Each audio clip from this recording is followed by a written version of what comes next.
Hi, good day. Please introduce yourself. Hi, good day, ma'am and sir. My name is Janely Ipacos, 26 years old, single with no kids. I live in Dawin, Negros Oriental. What is your education? I finished my senior high graduate and I am a institute holder with the Food and Beverage Services and BPP, Cookery and Bartending. Okay, how many brothers and sisters do you have? I have three brothers, older brothers. I am one. Okay, please tell me about your working experience as housemaid.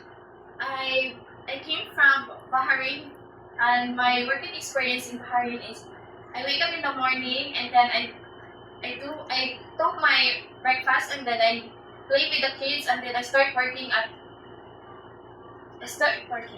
Okay, how old is the kids there? 2, 4, and 8. Okay, you're the only helper? We have 2 housemates. Okay, so you're focused on the kids and cleaning, right? Yes. So did you finish your contract? I didn't finish my contract because my employer is decided to go to Germany for the therapy. So they migrate. Okay, how many in Bahrain? So all in all, 2 housemaid and then there are 3 kids and the 1 couple? Yes, sir. Okay. So, do you know how to take care of your newborn baby? Yes, sir. If the baby is crying, what will you do? I check the diaper and the temperature.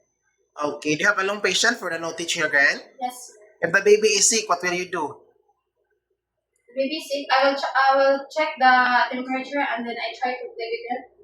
Okay. Why do you want to come to abroad again? Because I want to support my family needs and to sustain them.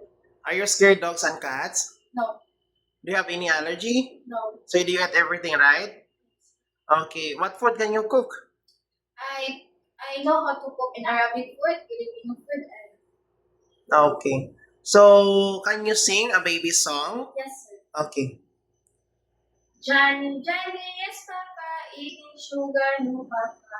Telling lies, no, Papa. Okay. Can you assist the elder person as dim older niece if ever they're elderly in your employer house? Yes, Can you accept no day off but will pay by your employer? yes. Can you clean the car without extra pay? No, Okay, if ever your employer requesting you to do the watering the plants, if ever they have a garden, are you willing? yes, sir. Okay, if ever your employer will ask you, do you have tattoo in your body? No, Yeah. Okay, do you have to have any tattoo, right? no. Okay, what food can you cook? I mean, you love cooking, so can you rate yourself? It's good or excellent? Excellent. Okay, if ever your employer will hire you, so what is your message to her in the future? I will be patient, honest, and hardworking. Can you promise to finish your 2 years contract? Yes, sir. Okay, thank you. See you in Hong Kong. Thank you.